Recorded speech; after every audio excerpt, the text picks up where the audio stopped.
from this to this to this to this halftone effect.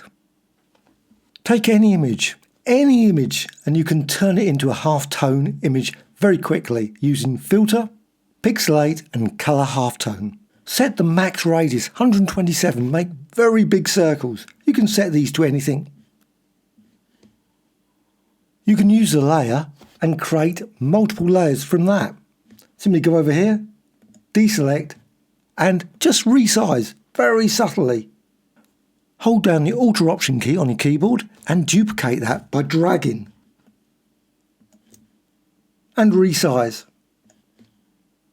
Then go to the Layers panel and set it to Blend Mode of Difference. And then repeat. Create another layer and resize. And you can repeat that multiple times. Once you're happy with the image, you can go over to Filter and Apply Effects. Or simply go to Layer and Flatten Image. To create a slightly blurry image, you can go to Filter, Stylize and Oil Paint. Set the values to about the middle, Stylization and Cleanliness, and click OK. And you can apply it multiple times. If you want to, you can also tweak the colours. Go to the Image menu, Adjustments, and maybe use Levels, and click OK.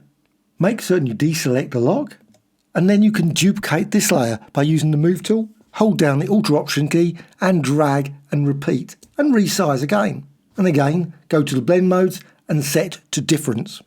And you can repeat that multiple times. Maybe change the angle, maybe slant the image. Once you're happy with the design, simply go to Layer and Flatten Image. You can also use the image as a displacement map. Make certain you flatten the layer, so go to a Layer and Flatten Image.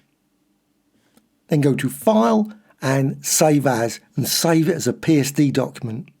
You can use the displacement with any image, but I'm going to use it with the same image. Filter, Filter Gallery, go to Distort section and Glass, load the texture, click OK there and load. And you can change the smoothness, the distortion and scaling to create all kinds of unique designs. Click OK. If you want, you can slightly blur it using Filter, Stylize and Oil Paint. Set the values fairly low and click OK. If you want to recolor image, go to Image menu, Adjustments, Hue and Saturation and maybe Colorize. Click OK.